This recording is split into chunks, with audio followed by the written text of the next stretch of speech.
Assalamualaikum warahmatullahi wabarakatuh. Kami dari kelompok 13 akan mempresentasikan mengenai sistem limfatik. Kami yang beranggotakan Dinda Lidiawati Khairiah, Lisa Julia Ihsan, dan Pramita Prazati.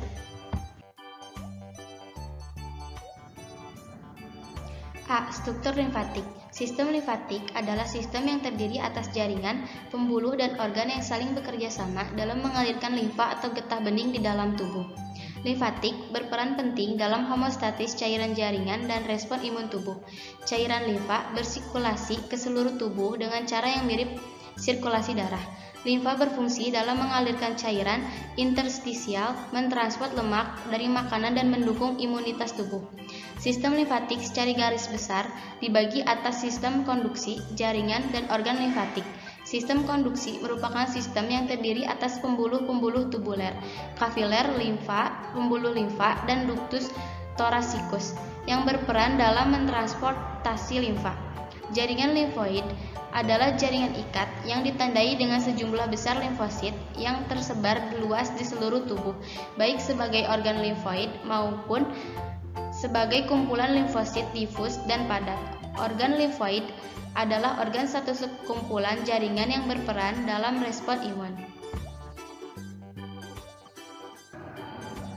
Komponen sistem limfatik. 1. Pembuluh limfa. Pembuluh limfa pada dasarnya adalah saluran yang membawa cairan jelas atau keputih-putihan yang disebut getah bening. Cairan ini memasuki pembuluh dengan cara berdifusi ke dalam kapiler sistem kardiovaskuler. Apabila sudah berada dalam pembuluh limfatik, cairan ini disebut getah bening yang mana komposisinya hampir sama dengan komposisi cairan interstisial. Salurannya berbentuk tabung mirip pembuluh darah yang mencakup semua jaringan tubuh. Di sepanjang pembuluh limfe terdapat organ yang disebut nodus limfe atau limfenod yang menyaring limfe. Pembuluh limfe atau getah bening berperan dalam penyerapan cairan dan makromolekul dari jaringan dan mengambil lipid pada usus. Bahkan, pembuluh limfe juga mengangkut antigen dan leukosit di antara jaringan perifer atau jaringan luar, kelenjar getah bening, dan darah.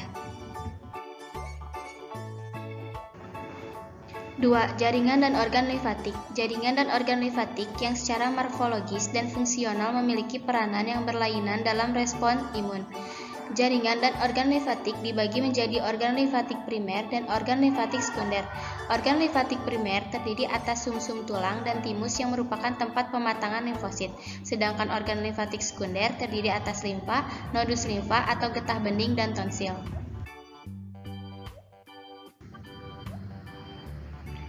Setiap macam sel imun terdapat sel darah putih dengan berbagai jenis dan fungsinya.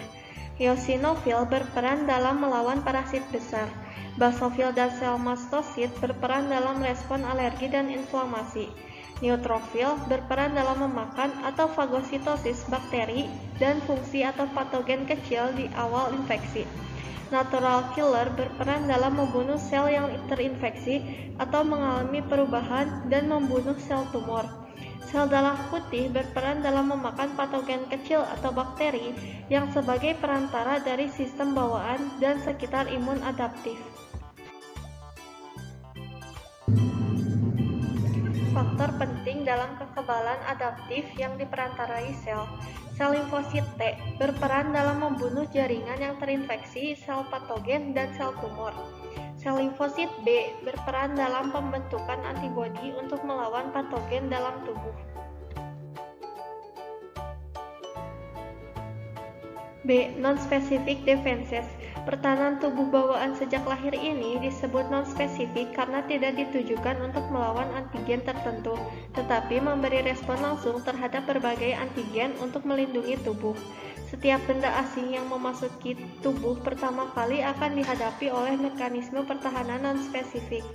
Mekanisme ini memiliki dua garis pertahanan, yaitu garis pertahanan pertama oleh bagian eksternal atau terluar tubuh seperti kulit, membran mukosa, dan zat kimia antimikroba. Garis pertahanan kedua terjadi di bagian dalam tubuh berupa fagositosis, sel fagosit, reaksi inflamasi, dan interferon.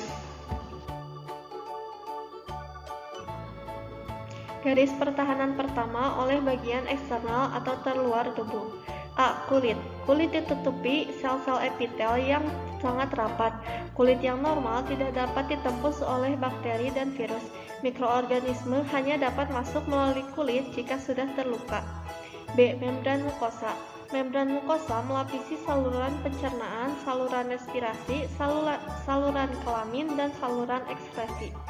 Sama seperti kulit, membran mukosa tidak dapat ditembus oleh bakteri dan virus karena antara satu membran dengan membran yang lain sangat rapat.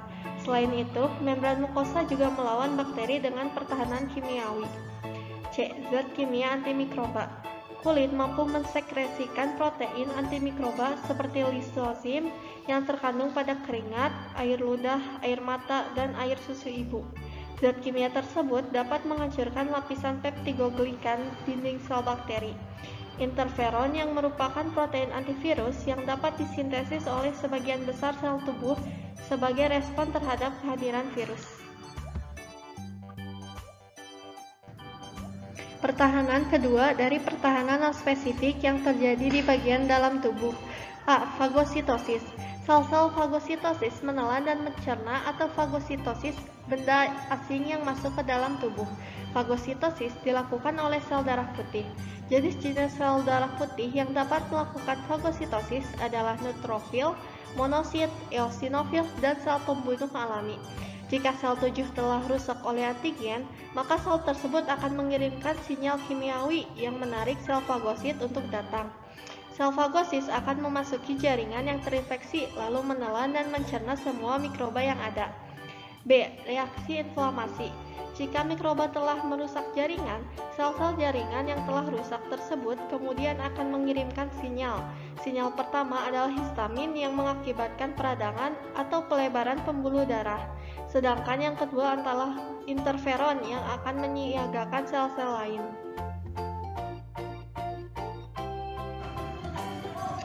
C. Sel mediated immunity dan antibody mediated immunity. Respon imun diperantarai sel merupakan respon imun yang melibatkan komponen seluler. Respon imun humoral itu melibatkan antibody, sedangkan respon ini melibatkan sel. Prosesnya mencakup aktivasi makrofag, sel NK, sel T sitotoksik yang mengikat antigen tertentu, dan sekresi sitokin sebagai respon terhadap antigen. Respon imun diperantarai sel ini akan membunuh patogen yang berada di dalam sel. Proses respon imun diperantarai sel adalah sebagai berikut. Presentasi antigen oleh APC, antigen presenting cell. Pengenalan antigen oleh T penolong melalui NHC2, CD4. T penolong menghasilkan sitokin untuk mengaktifasi sel B dan T sitotoksik. T sitotoksik memperbanyak diri dan diferensiasi jadi T ingatan. T sitotoksik migrasi ke jaringan yang terinfeksi atau sel tumor. T sitotoksik melisiskan sel yang terinfeksi atau sel tumor.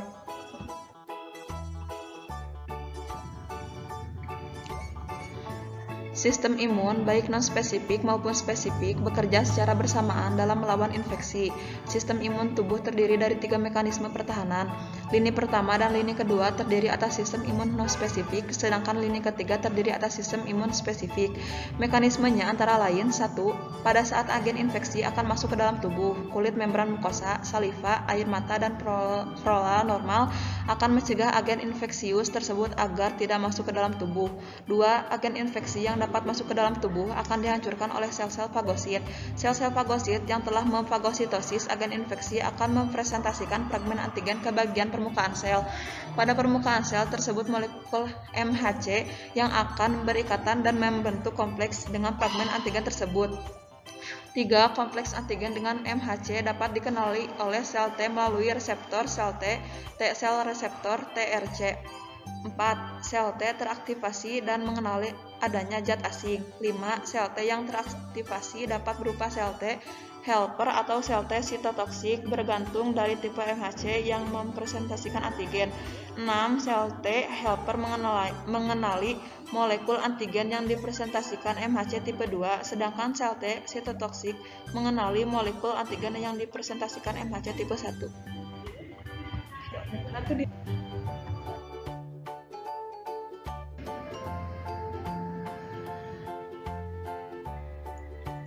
Sekian presentasi dari kelompok kami. Wassalamualaikum warahmatullahi wabarakatuh.